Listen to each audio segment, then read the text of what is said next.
ठीक है, rules and regulations की हम लोग बात कर लेते हैं। अब यहाँ पर इन्होंने बताया कि भाई बेसिकली ऑडिट जो आप यहाँ पे जिसकी बात कर रहे हो, इसको करने के लिए या इस प्रोफेशन को रेगुलेट करने के लिए, पहली बात तो ऑडिट एक प्रोफेशन है ना, ये बात ध्यान रखना। ठीक है, प्रोफेशन और जनरल सैलरीड जॉब्स में फर्क होता है नहीं होता? Yes sir. हाँ, और प्रोफेशन और बिजनेस में भी एक फर्क होता है।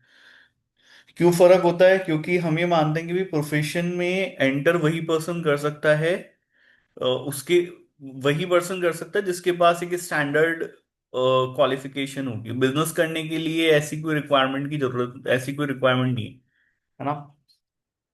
तो हमारा जो ऑडिट है वो एक प्रोफेशन है। अभी प्रोफेशन है तो इसको रेगुलेट कौन कर रहा है? भाई प्रोफेशन है तो इसको रेगुलेट करने के लिए कोई बॉडी होगी ना, जो उसको रेगुलेट करती होगी। आपके रूल्स किसने बनाए हैं? आपके स्टैंडर्ड्स किसने बनाए हैं जिन तरीकों से आपको काम करना है?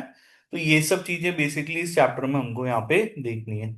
तो नीड फॉर रेगुलेशन तो इसमें इतना ही बताया कि भाई समय के साथ एक्चुअली ऑडिट ऐसा प्रोफेशन रहा ही नहीं है जो कभी रेगुलेटेड ना हो। ठीक है, हमेशा से रेगुलेटेड ही रहा है, लेकिन इसको रेगुलेट और स्ट्रिक्टली करने की जरूरत समय के साथ बढ़ी है ना। क्यों ऐसा हुआ है कि इन्होंने कुछ सर्टेन एग्जांपल दिए हैं कि कुछ ऐसी कंपनीज थी बड़ी हमारे वर्ल्ड के अंदर, जिनके अंदर ऑडिटिंग के मैटर में एक बड़ी नेग्लिजेंस हमको देखने के लिए मिली है, जिस वजह से बहुत सारे लोगों का पैसा डूब गया है। देखो ये बात समझनी जरूरी है कि भाई हम auditor, we are representative, we are working on behalf of the shareholders, है ना। कोई कंपनी होती है, उसके शेयर होल्डर्स हमको अपॉइंट करते हैं, और हम उनको ये बताते हैं कि भाई ये फाइनेंशियल स्टेटमेंट्स जो बनाए गए हैं, they are actually representing the true and fair position of the company. तो उनको ये विश्वास रहता है कि भाई हाँ, कंपनी जो कुछ भी फाइनेंशियल स्टेटमेंट हमको दिखा रही है, वो फाइनेंशियल स्टेटमेंट सही है, हमारे पैसे का उन्होंने क्या किया। ऑडिटर को इससे कोई फर्क नहीं कि कंपनी कैसा परफॉर्म कर रही है, वो बुरा परफॉर्म कर रही है, वो अच्छा परफॉर्म कर रही है। ऑडिटर का काम क्या है? जो है वो चीजें शेयर होल्डर्स तक पहुंच जाए। आज की डेट में मुझे अपना पैसा कहीं पे इन्वेस्ट करना है तो मैं किस चीज के ऊपर विश्वास करता हूँ? फाइनेंशियल स्टेटमेंट पे विश्वास करता हूँ। तो हम ऑडिटर्स जो होते हैं ना, हमको इवन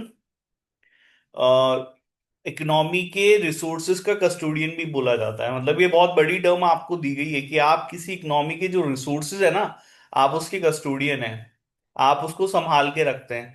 ठीक है, आपका काम है ये देखना कि भी उन रिसोर्सेज का क्या यूज में कर रहे हैं। अब ऐसा क्या हुआ था कि भाई हमें अपने ही प्रोफेशन को और स्ट्रिक्टली रेगुलेट करने की जरूरत यहाँ पे पड़ी। तो कुछ सर्टेन कंपनीज के इन लोगों ने यहाँ पे एग्जाम्पल दिए हैं। एक तो एनरॉन करके कंपनी है और उसका auditor Arthur Andersen. In order to try and regain trust in the auditing profession, national and international standard setters and regulative try to introduce three initiatives.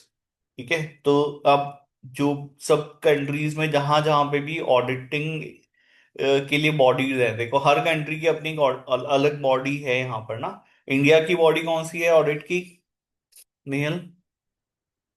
याद नहीं। इंडिया की नहीं पता कौन सी बॉडी है जो रेगुलेट करती है हमारे प्रोफेशन को इंडिया में, ऑडिट को? आई मेरे को आई आईसी। आईसीआई है ना, institute of chartered accountants of India. हाँ सर। तो वो बॉडी है, वो बेसिकली हमारे यहाँ पे क्या करती है, इसको रेगुलेट करती है, प्रोफेशन को। एसीसीए जो आप कर रहे हो, एसीसीए बॉडी है, वो यूके की बॉडी है ना, जो आपके ऑडिटिंग के प्रोफेशन को वहां रेगुलेट कर रही। ठीक है, तो सभी बॉडीज ने, रेगुलेटर्स ने अपने अपने जिस भी पर्टिकुलरली कंट्री को बिलोंग करते हैं, जुरिडिक्शन को बिलोंग करते हैं, उन्होंने तीन इनिशिएटिव लेकर के यहाँ पर हमारे ऑडिटिंग प्रोफेशन में वापस से लोगों का विश्वास लाने की कोशिश करी है। ठीक है, वो तीन इनिशिएटिव क्या है यहाँ पे? एक हार्मोनाइजेशन है, एक ऑडिट क्वालिटी पे फोकस करना है, और स्ट्रिक्ट एथिकल कोड को, एडहेरेंस को यहाँ पे बढ़ावा देना। ठीक है, हार्मोनाइजेशन ऑफ ऑडिटिंग प्रोसीजर्स। ठीक है, मतलब हार्मोनाइजेशन का मतलब ऑडिट प्रोसीजर्स एक तरीके के लेकर के आना दुनिया में। अभी हम लोग जो ऑडिटिंग के प्रोसीजर्स पढ़ेंगे ना, वो प्रोसीजर्स बहुत ज्यादा कोई अलग नहीं है। हम क्योंकि एसीसीए के अंदर पढ़ाई कर रहे हैं तो हम कुछ प्रोसीजर्स के बारे में पढ़ेंगे, but they are mostly, they are very similar to the procedures that you are learning in ice in India. For the एसोसिए जो हमारी इंडियन चार्टर्ड अकाउंटेंट्स की एसोसिएशन है वो पढ़ा रही है, वही हम एसीसीए में पढ़ेंगे। आप अमेरिका के उधर जाके सीपीए की पढ़ाई करोगे तो भी यही होगा। तो अब यहाँ पे हमारी वर्ल्ड में मेजोरिटी ऑफ कंट्रीज में जो ऑडिटिंग के प्रोसीजर्स हैं वो एक जैसे प्रोसीजर्स है। पहली बात तो ये क्लियर है, समझ में आया यहाँ पे यस एक सर। चीज। अब इससे फायदा क्या होगा? इससे फायदा ये होगा कि लोगों का ट्रस्ट बढ़ेगा, क्योंकि सब जगह पे एक जैसे प्रोसीजर, स्टैंडर्डाइजेशन एक चीज होती है। ठीक है, अब जैसे अकाउंटिंग के अंदर भी हम यही कोशिश करते हैं कि हम स्टैंडर्डाइजेशन लें, चाहे वो यूके की अकाउंटिंग हो, यूएस की हो, इंडिया की हो। उससे क्या होता है कि रिजल्ट्स जो होते हैं ना वो एक जैसे रिजल्ट्स देखने के लिए मिलते हैं। तो इसलिए हार्मोनाइजेशन एक चीज है जिससे कि आप यहाँ पे लोगों का कॉन्फिडेंस बिल्ड कर सकते हो। ठीक है, पहली चीज ये। दूसरा, आप ऑडिट क्वालिटी पे फोकस की बात करते हो कि भाई अब यहाँ पर सभी जो भी एसोसिएशन हैं वो ये कोशिश कर रही हैं कि हमारे मेंबर्स जो ऑडिट करें वो ऑडिट की क्वालिटी जो है वो यहाँ पर बेटर होकर के आए सामने, अच्छी होकर के आए। ठीक है, उसको इम्प्रूव करा जाए। ठीक है, and the third is adherence to the strict ethical code. और एथिकल कोड जो है वो पहले भी थे, ऐसा नहीं था, लेकिन अब हम एडेरेंस की बात कर रहे हैं कि हमारे जो प्रैक्टिशनर्स हैं, ऑडिटर्स हैं, वो एथिकल कोड को बहुत स्ट्रिक्टली यहाँ पे क्या करें, अडेयर करें। क्लियर है, समझ में आ गई बात यहाँ पे? Yes sir. ठीक है, ये तो बात हुई एसोसिएशंस की। इसके अलावा सरकारें क्या काम कर रही हैं हमारे यहाँ पर? तो रेगुलेटरी गाइडेंस है यूके के अंदर, नेशनल कॉर्पोरेट लॉ है, कंपनीज एक्ट 2006। ठीक है, यूएस के अंदर सार्बेन्स ऑक्सले एक्ट बनाया। ये कुछ कानून बनाए गए जहां पे ऑडिटिंग के प्रोफेशन को रेगुलेट किया गया। Auditing standards and code of ethics है। ठीक है, यस सर। इसके अलावा अब हम जो यहाँ पे पढ़ाई करेंगे, अगर कुछ भी कानून की बात कर रहे हैं तो वो मोर और लेस कंपनीज एक्ट 2006 से होंगी। है ना, यूके का काम, हमारे यहाँ पे कंपनीज एक्ट 2013 है, उससे पहले 1956 था। Yes sir. ठीक है, अब ये सब इंडिया में की बात थी। सिमिलरली वहां पे भी उनका भी कंपनीज एक्ट है, वो कंपनीज एक्ट 2006 है ना। तो इंडिया में देखो, इंडिया में हमने अपना कोई कंपनीज एक्ट नहीं बनाया। कंपनी का कंसेप्ट कौन लेकर के आए थे? वही लोग लेकर के आए थे, यूके वाले ही, ब्रिटिशर्स लेकर के आए थे इंडिया में तो कंसेप्ट, है ना। Yes sir. तो हमें तो हमारे लिए तो एक नई टर्म थी कि भाई ये क्या होता है। तो ईस्ट इंडिया कंपनी आई तो कंपनी जैसा शब्द हमने वहां पे सुना कि अच्छा ये भी कोई वर्ड है। तो हमने जब वो वर्ड सुना, उसके बाद वो लोग जब उन्होंने हमारी इकोनॉमी को कंट्रोल कर लिया तो उन्होंने ही सबसे पहला कंपनीज एक्ट इंडिया के लिए बनाया, भारत के लिए बनाया। और उसी को फंड, वही फंडामेंटल है, उसी की बेसिस पर टाइम टाइम पे उसमें अमेंडमेंट करे गए हैं। ठीक है, और then now we had our own companies act 2013, but उसकी आत्मा वही है जो ब्रिटिशर्स लेकर के आए थे। उसका थोड़ा सा बाहर का स्ट्रक्चर चेंज हो गया, but it is all together it is the same companies act. तो आपको जो यूके के कंपनीज एक्ट में प्रोविजन मिलेंगे और इंडिया के कंपनीज एक्ट में प्रोविजन मिलेंगे वो लगभग लगभग काफी सिमिलर होंगे। ठीक है, आया समझ में? अब कंपनीज एक्ट में जो बात करी गई है, ठीक है, वो क्या बात करी गई है कंपनीज के लिए कि भाई पहली बात तो कंपनीज को ऑडिट करना रिक्वायर्ड होगा। ये बात कहीं लिखी हुई होगी ना, तभी तो कंपनीज एक्ट को, कंपनी, हर कंपनी को ऑडिट कराना जरूरी है। तो कंपनीज एक्ट के अंदर ये प्रोविजन बनाया गया, कंपनीज एक्ट के अंदर ये कानून बनाया गया कि भाई अगर कोई कंपनी है तो उसको ऑडिट कराना जरूरी है। ठीक है, अब ऑडिट कौन कर सकता है? ठीक है, उसका अपॉइंटमेंट कैसे होगा, उसका रेजिग्नेशन कैसे होगा, उसका रिमूवल कैसे होगा, ऑडिटर्स के राइट्स क्या हैं, ऑडिटर्स की ड्यूटीज क्या हैं, ये सारी बातें आपको कंपनीज एक्ट में मिलेगी। ठीक है, और इन्होंने बताया कि भाई जनरली सब वो सभी कंपनीज जिनको की रिक्वायर्ड बाय लॉ है। ठीक है, सभी, मोस्टली सभी कंट्रीज में अगर कंपनी फॉर्म में आप बिजनेस कर रहे हो ना, देखो बिजनेस आप अलग अलग फॉर्म में काम कर सकते हो। जैसा कि आप लोगों ने स्कूल में पढ़ा होगा, भाई हम सोल प्रोप्राइटरशिप के फॉर्म में काम कर सकते हैं, तो पार्टनरशिप के फॉर्म का। लेकिन मोस्टली कंट्रीज में देखोगे जहां पे लोग कंपनी फॉर्म में काम कर रहे हैं तो सभी कंपनीज को ऑडिट कराना जरूरी होता है ही नहीं होता? Yes sir. हम्म। ठीक है। नेक्स्ट वी हैव स्मॉल और owner manage companies are often exempt. अब जो कई बार ऐसा देखने के लिए मिलता है, जो छोटी कंपनीज होती हैं या छोटे बिजनेसेस होते हैं जहाँ ओनर मैनेज्ड होती हैं, उनको एग्जेम्पशन मिलता है, क्योंकि उनका ऑडिट कराने में जो खर्चा आएगा, जो उनको बेनिफिट है, उससे कई ज्यादा नुकसान उनको ऑडिट से होगा, उनका बिजनेस इतना इंटरप्ट हो जाएगा। ठीक है। ये इन्होंने यहाँ पर समझाया कि भाई छोटी कंपनीज को क्यों हम लोग एग्जिम कर देते हैं, छोटे बिजनेसेस को क्यों कर देते हैं। तो ओनर और मैनेजर्स जनरली सेम लोग ही होते हैं। ठीक है। उन लोगों को अकाउंटेंट्स की जरूरत ज्यादा होती है ऑडिटर्स की जरूरत से ज्यादा। The advice and value which accountants can add to a small company is more likely to concern other services such as accounting and tax. The impact of misstatement in the financial statement. और दूसरा बात, इन छोटे businesses हैं, इनके जो अगर इनके financial statements में अगर मिस स्टेटमेंट है भी से, तो on a very large scale they are not going to hit our economy. क्या फर्क पड़ेगा, आपके आसपास का कोई छोटा सा बिजनेस है, उसके अकाउंट्स अगर गलत भी बने हुए हैं या नहीं भी बने हुए हैं, तो उससे हमारी इकोनॉमी को क्या फर्क पड़ जाएगा? बहुत ज्यादा कोई फर्क पड़ रहा है क्या उससे? ये बताओ। नहीं पड़ रहा ना। अब आप कल को लिस्टेड कंपनीज देखोगे, रिलायंस है, टाटा है, आपकी आइडिया है, आइडिया वोडाफोन है, यस बैंक है, ये सारी लिस्टेड कंपनीज है। तो अगर इनके फाइनेंशियल स्टेटमेंट्स में मिस स्टेटमेंट है, तो उनका इम्पैक्ट ग्रेटर है हमारा इकोनॉमी में। तो उनके लिए जरूरी है ऑडिट कराना, है ना भी? ये भी बात है, यस और नो? Yes sir. नेक्स्ट, ये audit fee and the disruption जो होगा, वो सही बात है, ऑडिटर काम करेगा, पैसा मांगेगा, डिस्ट्रप्शन होगा। इससे जो बेनिफिट उनको अराइज होने हैं, वो उनको ज्यादा सच कोई खास नहीं होने वाला है, उस कॉस्ट उनकी जो है वो ऑडिट की ज्यादा आएगी। ठीक है भाई, समझ में आ गया यहाँ पे, यहाँ तक, यस और नो? Yes sir. नेक्स्ट है, कौन पर्सन ऑडिटर बन सकता है? वही पर्सन जो किसी रिकॉग्नाइज सुपरवाइजरी बॉडी का मेंबर हो। ठीक है। And allowed by the rules of that body. और उस बॉडी के जो रूल्स बनाए गए हैं, उसके हिसाब से हमको देखना पड़ेगा कि कौन पर्सन ऑडिटर अपॉइंट हो सकता है, कौन पर्सन ऑडिटर अपॉइंट नहीं हो सकता है। ठीक है।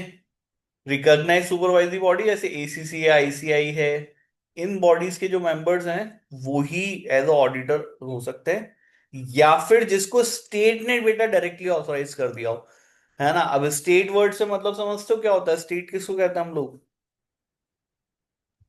कंट्री या हम्म। गवर्नमेंट। कंट्री या गवर्नमेंट। गवर्नमेंट को कहता है ना, स्टेट मीन्स गवर्नमेंट। तो कई बार ऐसा जरूरी नहीं कि आप किसी रिकॉग्नाइज सुपरवाइजरी बॉडी के मेंबर हो। कोई भी पर्सन जिसको वहां की सरकार ने नियुक्त कर दिया है, गवर्नमेंट ने अपॉइंट कर दिया है, तो वो पर्सन यहाँ पे एज अ ऑडिटर काम कर सकता है। क्योंकि हमारे यहाँ पर इंडिया में अगर आप देखोगे, तो गवर्नमेंट बॉडीज के लिए जो ऑडिटर होते हैं, वो ऑडिटर एक सीएजी करके हमारे यहाँ पे पोस्ट है, comptroller and auditor general of India. ठीक है। सीएजी होता है, तो वो सीएजी जो होता है वो अपॉइंट कर देता है किसी भी पर्सन को as a auditor government bodies के लिए। तो वो एज अ ऑडिटर काम कर सकता है, वो फिर रिकॉग्नाइज सुपरवाइजरी बॉडी का मेंबर हो या नहीं, उससे कोई फर्क नहीं पड़ता। ठीक है भी, समझ में आया? Yes sir. ठीक है। अब आप इंडिविजुअल हो सकते हो, आप एक ऑडिट की फर्म हो सकते हो, है ना? जनरली बहुत सारे जो ऑडिटर्स होते हैं वो इंडिविजुअली काम करते हैं छोटी बिजनेसेस के लिए। ठीक है। अब सोल प्रैक्टिशनर्स हो सकते हो, एक पार्टनरशिप फर्म में हो सकते हो, एलएलपी के फॉर्म में हो सकते हो, या फिर ऑडिट कंपनी। हमारे इंडिया में ऑडिट कंपनी ऐसा कंसेप्ट नहीं है, यूके के अंदर ऑडिट कंपनी ऐसा कंसेप्ट होता है। ठीक है। और कोई आप फर्म भी हो सकते हो, जो बड़ी फर्म्स होती हैं ऑडिट की। ठीक है। अब जैसे रिलायंस कोई कंपनी है यार, अब उसके ऑडिट करने के लिए इंडिविजुअल ऑडिटर से तो काम चलेगा नहीं, उन्हें एक बड़ी फर्म की जरूरत है ऑडिट कराने के लिए। Yes sir. तो इसलिए आपके पास, जैसे जिन्हें हम बिग फोर के नाम से जानते हैं, they are big audit firms. ठीक है। Control by members of suitable authorise. तो उसमें जो ज्यादातर मेंबर्स होते हैं वो आपके ऑडिटर्स होते हैं। ठीक है। सीए होंगे या आईसीसीए के मेंबर्स होंगे, जो भी है वैसा है। अब ऑडिटर कौन नहीं हो सकता है? वो लोग नहीं हो सकते ऑडिटर्स जिनको कि लॉ ने एक्सक्लूड कर दिया है ना? कानून ने अगर किसी को मना कर दिया कि भाई ये व्यक्ति ऑडिटर नहीं हो सकता, तो फिर वो नहीं हो सकता। और जनरली वो इनमें कौन लोग आते हैं? वो लोग आते हैं जो कंपनी को मैनेज कर रहे हैं। अगर आप कंपनी को मैनेज कर रहे हो, तो बेटा आप ऑडिटर नहीं हो सकते। ठीक है। आपका अगर बिजनेस से किसी तरह का पर्सनल कनेक्शन है या फाइनेंशियल कनेक्शन है, ठीक है, तो आप यहाँ पे उसके ऑडिटर नहीं हो सकते। मतलब अगर मैं किसी फर्म की ऑडिट करना चाह रहा हूं, तो मुझे ये देखना पड़ेगा कि उस फर्म में उस बिजनेस में मेरा जो है वो कोई इंटरेस्ट नहीं होना चाहिए, है ना, मेरा हित उससे नहीं जुड़ा होना चाहिए। अगर मेरा इंटरेस्ट उस फर्म में है, उस बिजनेस में है, तो मैं उस बिजनेस की ऑडिट नहीं कर सकता। मुझे इंडिपेंडेंट होना जरूरी है। ठीक है भाई, समझ में आया बात यहाँ पे, यस और नो? Yes sir. हालांकि इंडिपेंडेंट होने का कंसेप्ट मैं थोड़ा और डिटेल में डिस्कस करूंगा। इसके अलावा excluded by the code of ethics, इसके अलावा जो आपके लिए एथिकल कोड बने हुए हैं, वो अगर आपको एक्सक्लूड कर देते, ठीक है, कानून ने नहीं भी किया है ना, लॉ के हिसाब से आप कर पाओ, लेकिन आपके जो कोड ऑफ एथिक्स बने हुए हैं, वो अगर ये कहते हैं कि भाई आप इंडिपेंडेंट नहीं हो, यहाँ पे आपका इंटरेस्ट इन्वॉल्व है, तो या तो इससे जो थ्रेट क्रिएट हो रहा है आपके रिलेशनशिप से बिजनेस के साथ में, या तो इसको न्यूट्रलाइज करो, खत्म करो, अदरवाइज आप इनके ऑडिट नहीं कर सकते। तो पहले तो देखना है कानून क्या बना हुआ है कंट्री के अंदर, उसमें मेरे को परमिशन है या नहीं। फिर मुझे कहाँ देखना है, फिर मुझे कोड ऑफ एथिक्स में देखना है कि हाँ भाई मैं यहाँ पे ऑडिट कर सकता हूँ या नहीं कर सकता हूँ। ठीक है भाई, समझ में आ गई बात यहाँ पे, यस और नो? Yes sir. पहले कानून में देखेंगे, फिर कोड ऑफ एथिक्स में देखेंगे। ऑडिटर्स को अपॉइंट कौन करते हैं? शेयर होल्डर्स करते हैं। ठीक है, प्राइमरी राइट जो है उनका शेयर होल्डर्स का है, ठीक है, अपॉइंट करने का। ठीक है, डायरेक्टर्स भी शेयर होल्डर्स का अपॉइंटमेंट कर सकते हैं कुछ सिचुएशंस में पर्टिकुलरली, जैसे कि कैजुअल वैकेंसी। कैजुअल वैकेंसी एक ऐसी स्टेट है जहां पे एक ऑडिटर का अपॉइंटमेंट किया शेयर होल्डर्स ने, लेकिन फिर वो ऑडिटर बीच में छोड़ के चला गया, उसका टेन्योर ही पूरा नहीं हुआ था, 1 साल के लिए उसको हमने अपॉइंट किया था, लेकिन वो बीच में ही छोड़ करके चला गया, whatever whatsoever be the reason. तो अब यहाँ पर एक वैकेंसी क्रिएट हो गई है, तो यहाँ जो नया ऑडिटर अपॉइंट होगा वो जनरली डायरेक्टर्स कर देंगे। ठीक है, समझ में आ गया? Yes sir.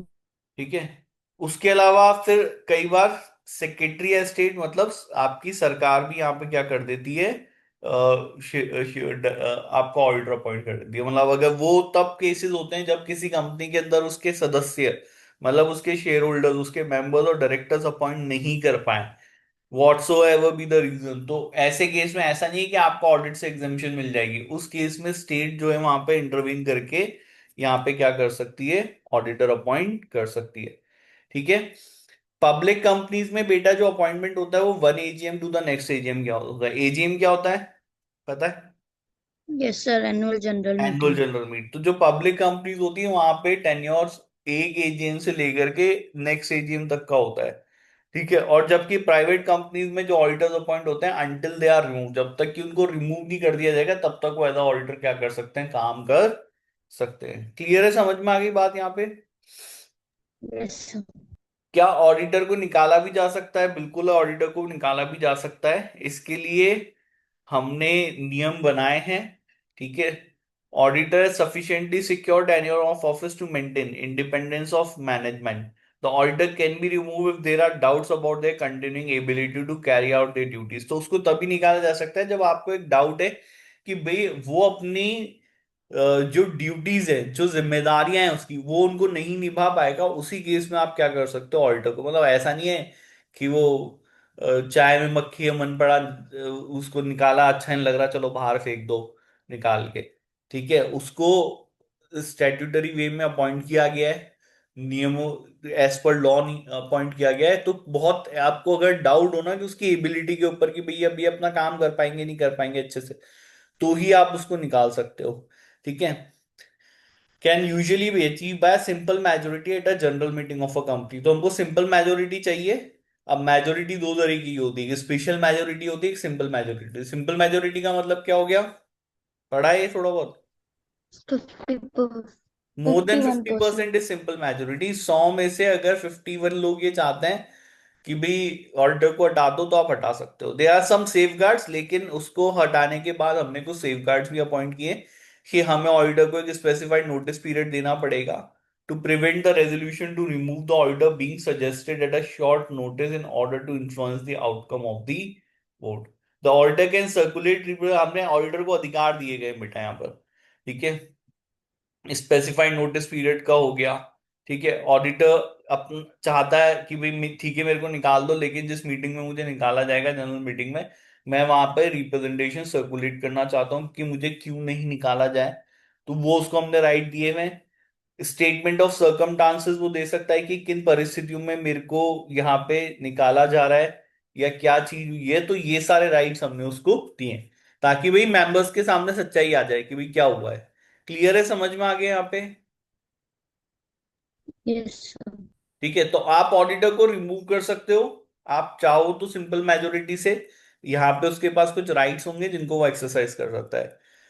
क्या ऑडिटर खुद से भी छोड़ के जा सकता है? यस ऑफ कोर्स, ऑडिटर बेटा खुद से भी छोड़ के जा सकता है, वो रिजाइन कर सकता है। ठीक है, इन प्रैक्टिस अगर ऑडिटर को ये लगता है कि या मैनेजमेंट के साथ मेरा काम करना मुश्किल है भैया, यहाँ पर मुझे नहीं काम करने दिया जा रहा है या जो भी परिस्थिति है, तो उस केस में ऑडिटर क्या कर सकता है? अपनी पोस्ट से रिटायर, मतलब रिजाइन कर सकता है।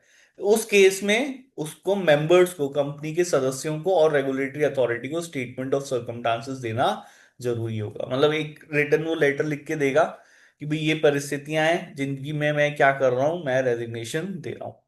आया समझ में यहाँ पे? Yes sir.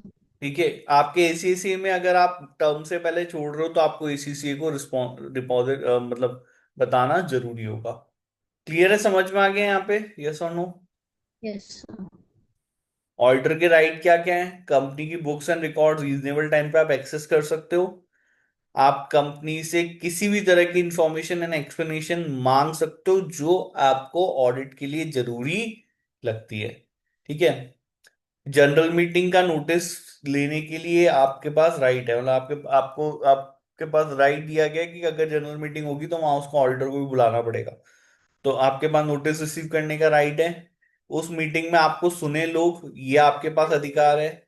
ठीक है, जो भी कंपनी के रिटर्न रेजोल्यूशंस पास किए गए हैं उनको रिसीव करने का आपके पास राइट है। ठीक है, ये सारी राइट्स हो गए आपके पास।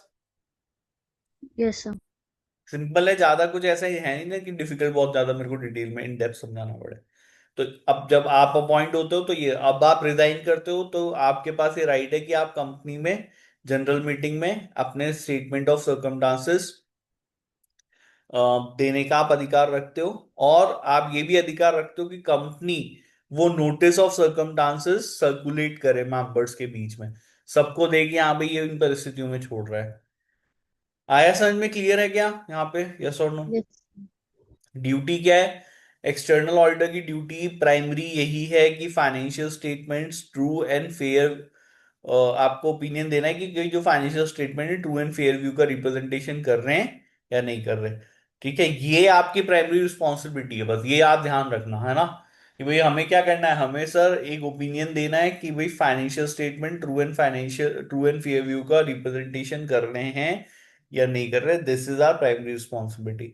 एडिशनल रिपोर्टिंग रिस्पॉन्सिबिलिटी हो सकती हैं आपके यहाँ पे, जो भी कानून है आप जिस भी कंट्री में ऑडिट कर रहे हो वहां के हिसाब से आपके पास क्या हो सकती हैं, एडिशनल रिस्पॉन्सिबिलिटीज हो सकती हैं। ठीक है भाई, समझ में आया यहाँ पे? यस और नो? Yes sir.